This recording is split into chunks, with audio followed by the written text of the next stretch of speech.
Si esa cosa no está, aunque lo que hagamos sean expresiones de adoración, espiritualmente en el corazón de nosotros no está pasando la adoración que deseamos experimentar. Y eso es, en unas 3 palabras o en pocas palabras, un corazón que honra a Dios. Un corazón que se derrite, un corazón que se rinde, un corazón que vive para honrar a Dios por encima de cualquier otra cosa. No hay nada más poderoso en la adoración y en su relación con Dios que cuando usted pone el corazón, porque usted vive así el resto de la semana.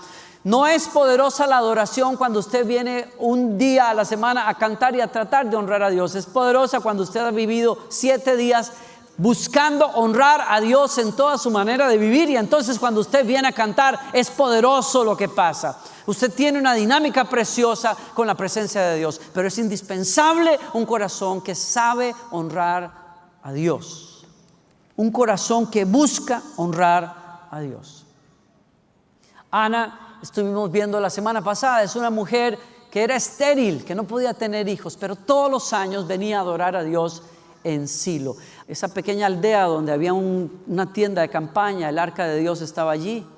Allí fue donde ella tuvo un encuentro con Dios, y allí dejó a su hijo apenas lo destetó. Ella le había prometido a Dios: si tú me das un hijo, yo prometo que lo dedicaré como si fuera un sacerdote para ti. Y lo hizo. Y apenas el niño creció, 2 años, 3 años, por ahí lo llevó a Silo y lo dejó con Elí, el sacerdote, y con sus 2 hijos, que eran los que se dedicaban a las cosas de Dios ahí. Pero había un problema. Aquí está una mujer que tiene un encuentro con Dios, que quiere que su hijo viva ese encuentro con Dios, y lo deja en manos de Elí y 2 sacerdotes, que son 2 personas que están lejísimos de Dios, aunque están metidos en la casa todo el día. Es la ironía de la religiosidad sin Dios. Tú puedes estar dedicado a hacer cosas para Dios sin conocer a Dios. Tú puedes aprenderte las reglas, las normas, las formas para hacer cosas en un culto, en un servicio, sin tener la esencia de esa relación con Dios. Y qué desastre, qué triste. ¿Por qué? Porque bueno, la religión puede ser muy bonita, pero no cambia a nadie. Y esos hombres, aunque estaban dedicados a Dios, su estilo de vida demostraba una flacidez espiritual tremenda, una rutina, un desgano más bien, un desgano hacia las cosas de Dios. Qué cosa más tremenda. Era tan terrible la situación de Elí, de sus hijos, que Dios tuvo que mandar a un profeta para advertirles de lo que Dios iba a hacer con ellos. Y el profeta fue muy claro, muy directo, muy fuerte. Le dijo: yo honro, dice el Señor, a los que me honran, pero las personas que no me honran van a llevar las consecuencias de sus propias decisiones. Y entonces, de una manera muy fuerte le dijo: yo voy a cortarte a ti y a tus hijos de servirme. No voy a permitir que gente como ustedes siga sentando un mal precedente y un mal ejemplo para mis hijos. Y le habló de dos cosas esenciales en la vida de ellos. Número 1, que despreciaban la presencia de Dios. Trataban con desprecio la adoración a Dios. Y 2, la idolatría en sus vidas. El profeta le dijo: tú has preferido a tus hijos que a mí. Hay relaciones en tu vida que tú estás honrando más que la mía. Cuando se trata de adorar a Dios, solo Dios puede estar sentado en el trono de nuestras vidas.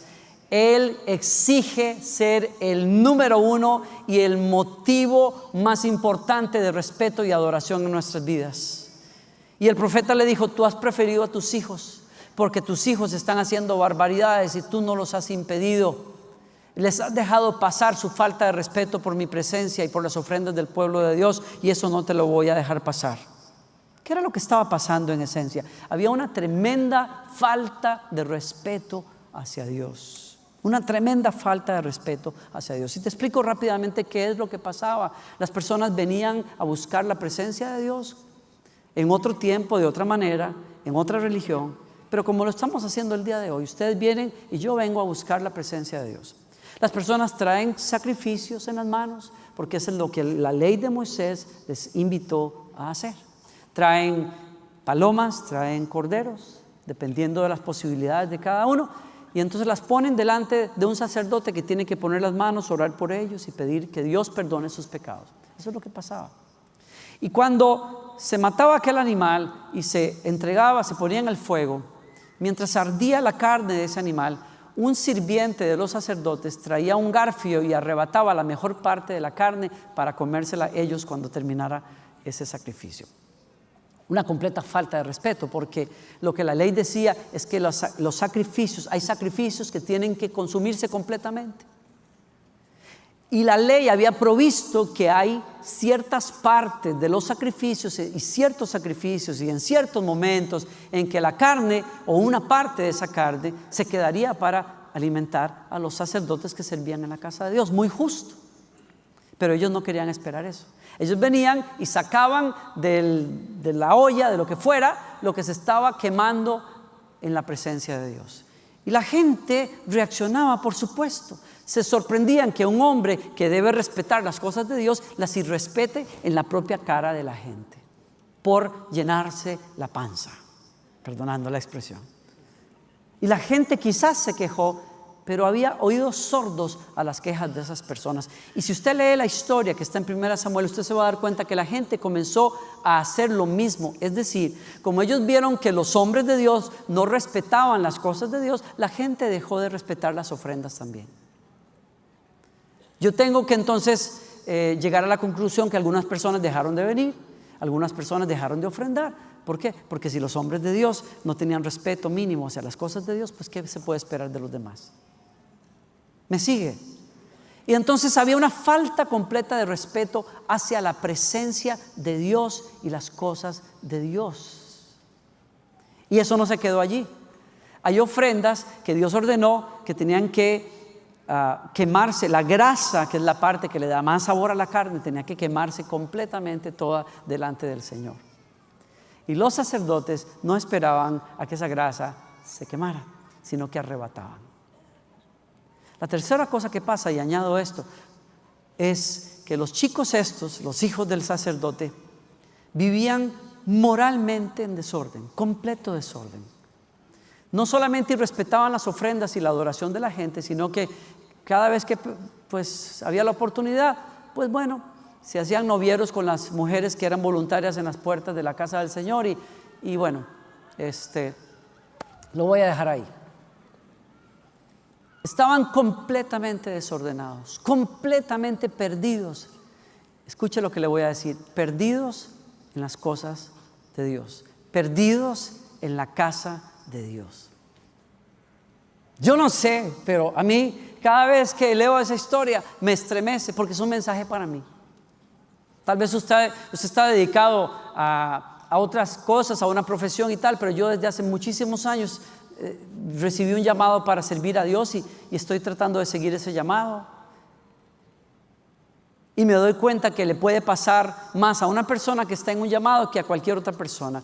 Servir a Dios es una cosa maravillosa, pero si no hay un corazón que quiera honrar a Dios en todas las áreas de la vida, usted se puede encontrar con una desgracia. Gente que está sirviendo en las cosas de Dios, pero que no conoce a Dios. Y cuando usted, escúcheme lo que le voy a decir, yo cuando veo esta historia me doy cuenta de que hay una cosa esencial en la vida para cualquier persona, tanto para los que estamos en un ministerio como para los que estamos sirviendo en la sociedad en otras áreas. Usted no puede darse el lujo de buscar las cosas de Dios sin tener un corazón que quiere honrar a Dios sinceramente.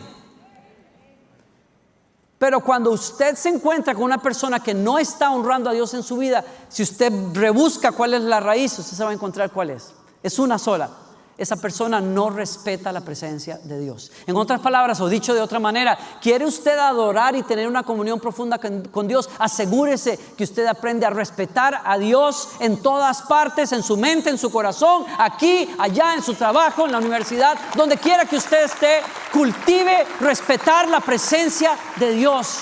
Cultive cuidar la presencia de Dios. Cultive esa amistad y esa conversación con Dios profunda, buena, práctica. Me encantaba hablar con uno de los líderes en esta iglesia y quería traerme un reporte por una conversación que habíamos tenido hace un tiempo y me decía: pastor, yo simplemente quería decirte qué bueno que fue haber conversado estas cosas, porque hace unos pocos días, después de tener mucha lucha tratando de orar, caí en cuenta un día sentándome en la mesa de mi casa que hablar con Jesús es como tomar un café con Él, conversar con Él, y lo hice, y qué experiencia comencé a tener con Dios más increíble. Nunca había entendido eso tan sencillo. Yo puedo conversar con Dios donde quiera que yo esté. Y me doy cuenta que estoy en presencia de una persona que, aunque está sirviendo a Dios, está descubriendo el principio de amar la presencia de Dios. Es que usted ama la presencia de Dios y su vida va a florecer en el propósito de Dios. Usted ignora la presencia de Dios y lo único que puede salir de los seres humanos es lo que los seres humanos tenemos. Hay cosas buenas y hay cosas no tan buenas. Y eso es lo que está pasando con estos hombres. Qué desgracia tener la bendición, la posibilidad de servir a Dios y perderme en el camino. La situación fue tan terrible que el profeta tuvo que decirle: en un solo día perderás tus 2 hijos y perderás la bendición de servirme a mí. Y eso pasó pocos días después, cuando el arca de Dios fue robada por los filisteos y cuando el sacerdote Elí recibe las noticias de un hombre que escapa del campo de batalla. Lo primero que pregunta: ¿qué pasa con el arca? Y el hombre le dice: fue tomada por nuestros enemigos los filisteos. Y al escuchar la noticia, unida con la segunda: tus 2 hijos acaban de morir en el campo de batalla, el hombre cae de espaldas y se mata al quebrarse la nuca. Y en un solo instante el juicio alcanzó a una familia corrupta que vivía dentro de la casa de Dios. Su nuera dio a luz en ese momento antes de tiempo, y mientras moría le dijo a las parteras: llámenlo Icabod, que quiere decir sin gloria, porque Israel está sin gloria. No hay nada peor que pueda pasar en la vida de una persona que tener la posibilidad de conocer la gloria de Dios e ignorarla. Jesús le dijo a los habitantes de Jerusalén: si ustedes supieran quién les quiere visitar, que es Dios mismo. Pero vendrán los días en que caerán piedra sobre piedra en estos edificios y la ciudad será sitiada por no haber conocido el día en que Dios visitó Jerusalén. ¿Estás viviendo para honrar a Dios? ¿Estás viviendo para honrar la presencia de Dios en tus más íntimos pensamientos, en tu trabajo, en tu matrimonio? ¿Hay alguien aquí en esta tarde? ¿A alguien le está hablando Dios en esta tarde? ¿Me está hablando a mí? Me habla a mí. Yo me sacudo ante esta verdad. Yo le pido a Dios que Él me ayude a ser una persona que ama profunda y sinceramente su presencia. No cuando ustedes están para aplaudirme, sino cuando no hay nadie y yo vivo para Él. Y en contraste con esto que está pasando, si usted ve lo que pasa al otro lado, mientras estos hombres se pierden en su pecado y en su religiosidad, la Biblia dice: por su parte, me parece increíble esta frase, la repite varias veces. Por su parte, dice la Escritura, capítulo 2, verso 18, el niño Samuel, por su parte, vestido con un efod de lino, seguía sirviendo en la presencia de Dios. Y la Biblia pone el cuadro: los hombres pecando, cometiendo pecados sexuales con mujeres en la puerta de la casa de Dios. Y por el otro lado, un niño que no es sacerdote, vestido como si lo fuera, buscando la presencia de Dios, limpiando candelabros, recogiendo cenizas, ordenando las cosas de Dios, con un amor profundo por Dios, aunque no lo conocía. Lo conocía su mamá, él no lo conocía, pero buscaba conocerlo. Y la Escritura dice que Dios no se hace de la vista gorda cuando las personas, aún en medio de la peor corrupción, buscan con un corazón sincero hacer la voluntad de Dios. Dios toma nota porque Dios premia a los que le buscan. Dios premia a los que le buscan. Y la Escritura dice que ese niño buscaba a Dios, servía a Dios con todo el corazón. O sea, póngase a pensar, hay personas que a veces hemos dicho, yo tenía tantos problemas en mi familia cuando era jovencito y buscaba a Dios, iba a los campamentos, iba a los servicios, oraba y tal, y llegaba a la casa, había discusiones, había esto, había de lo otro. Y yo a veces me fui a la iglesia a orar y yo decía: Señor, ¿cómo uno puede ser un cristiano fiel con una familia así? Yo me imagino a Dios sonriendo así como, ay, mi hijito. Si Samuel podía servir a Dios en medio de tanta corrupción, tú puedes servir a Dios, no importa lo que esté pasando en tu taller o en tu universidad o en tu casa, porque es una cuestión de querer honrar a Dios en el corazón de nosotros. Adorar a Dios es una cuestión de actitud de vida. Vives para Dios. Sirves a Dios en tu trabajo, con tus finanzas, en tus relaciones. Como dice el apóstol, todo lo que hagan, sea de palabra o de hecho, háganlo como para Dios y no para los demás, dando gloria a Dios en medio de todo. Tú limpias la casa para Dios, tú cuidas tus hijos para Dios, tú barnizas para Dios, tú haces muebles para Dios, tú escribes en el computador para Dios, haces música para Dios. Tú haces que toda tu vida gire en torno de una sola cosa. Yo quiero honrar al Dios de los cielos con mi vida. Eso es adoración. La fe vivida en lo íntimo es el fundamento de cualquier adoración verdadera a Dios. La búsqueda de la realidad de Dios es lo que mantiene una vida de adoración viva, fresca. ¿Qué estamos diciendo aquí esta tarde? Que una adoración viva nos lleva a honrar a Dios en lo cotidiano, en lo íntimo, en lo privado. Y eso que acabo de decir jamás podrá ser sustituido por cualquier cosa que usted haga en público. Que es inútil basar la adoración solo en formas externas, sin poner el corazón. Yo termino con estos pensamientos. San Pablo, miren. San Pablo le habla a su hijo espiritual Timoteo y le habla a los creyentes acerca de lo inútil que es poner la esperanza de la salvación en cosas externas. Le está hablando a cristianos del primer siglo que están batallando todo el tiempo con somos judíos pero creemos en Jesús. ¿Será que para poder creer en Jesús necesito ser judío primero, como algunos predicaban?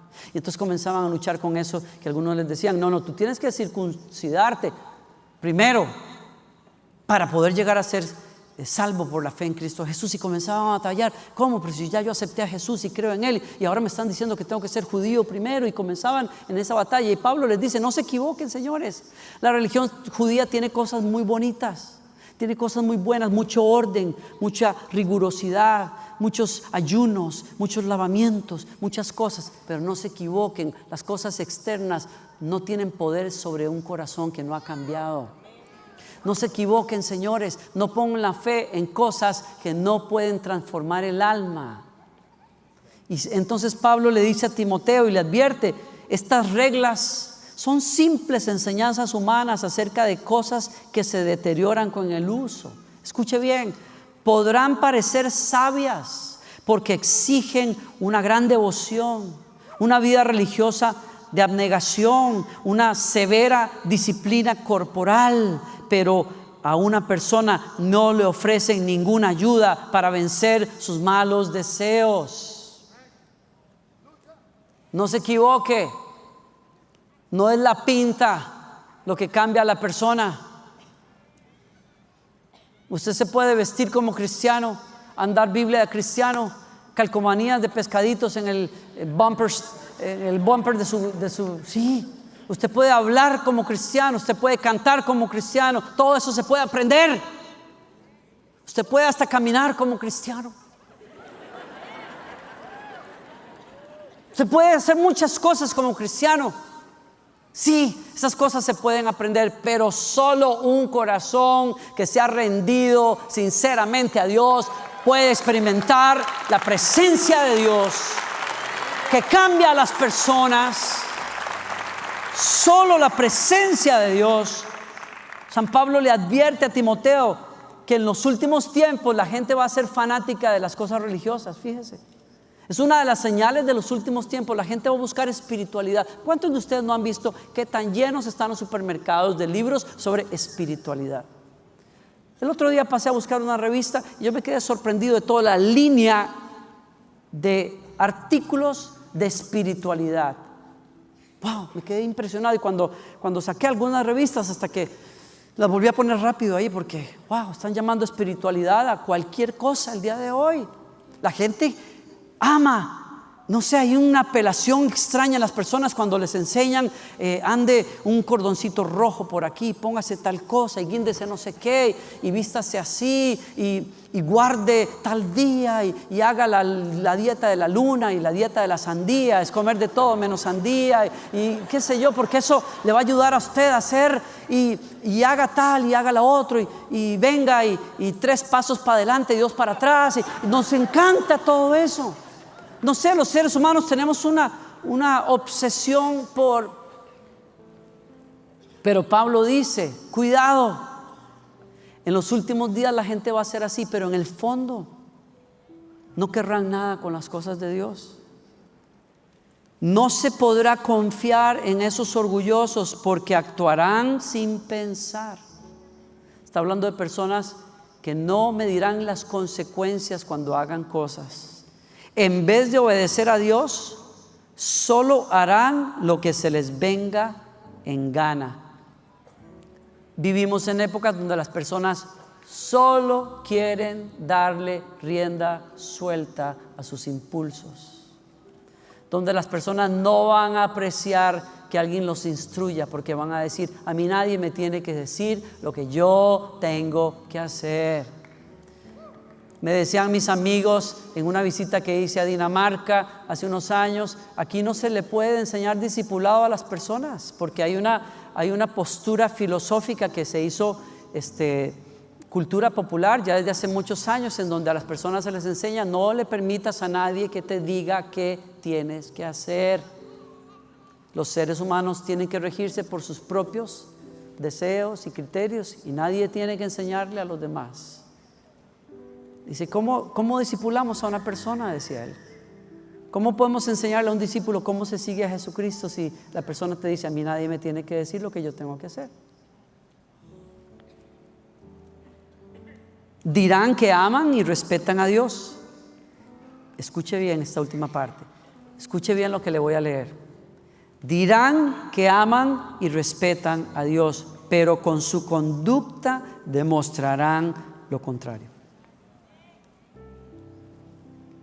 Habla de personas que van a profesar, van a decir, vivir vidas espirituales, pero en la realidad tendrán voluntades no rendidas, querrán hacer solo lo que les da la gana, estarán fuera de control y su conducta será la prueba clara de que no conocen a Dios.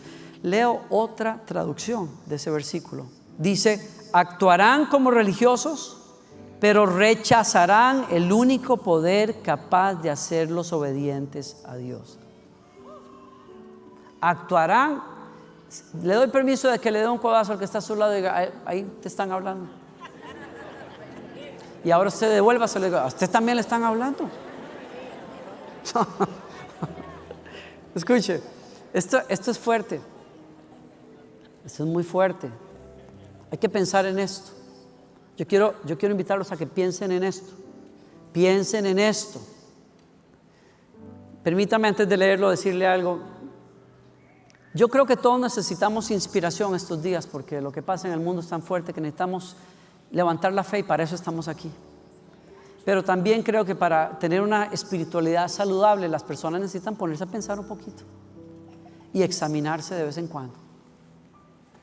Uno necesita pensar, ¿dónde estoy yo realmente? ¿Dónde estoy yo? ¿Cómo yo estoy caminando en mi vida espiritual? Actuarán como religiosos, pero rechazarán el único poder capaz de hacerlos obedientes a Dios. Rechazarán el único poder capaz de hacerlos obedientes a Dios. ¿Cuál es ese único poder si no es otra cosa que nacer de nuevo por la fe en nuestro Señor Jesucristo y dejar que el Espíritu Santo nos llene? No hay otra manera. No hay otra manera. Yo le puedo decir a usted todo el día, no haga, no coma, no vaya, no tome, no se emborrache, no esto, no lo otro. Puedo pasar todo el día predicando eso. Y usted ahí va de cabezón después. Porque una voluntad no rendida, o como diría el filósofo famoso, la mona aunque vista de seda, mona se queda. Muy profundo, ¿verdad? ¿No? Usted puede vestirse de todas las cuestiones bonitas de la religión, pero si no ha experimentado el poder de un Dios que lo llama a no vivir más para usted, sino vivir para un propósito más grande, y usted rinde esa voluntad hacia ese Dios, usted no va a vivir la vida espiritual que nos habla el Nuevo Testamento a nosotros. Solo rendidos al poder del Espíritu Santo realmente podemos tener ese encuentro con Dios. La prueba de que nos hemos encontrado con Dios, termino, no es la ausencia de la lucha con malos deseos. Todos luchamos con malos deseos. La prueba es que no vivimos rendidos a esos deseos. ¿Alguien me escuchó acá? Se lo digo por si acá, se lo repito. La prueba de que usted ha tenido un encuentro y una relación con Dios vital no es que usted no luche con malos deseos, es que usted no vive rendido a esos malos deseos.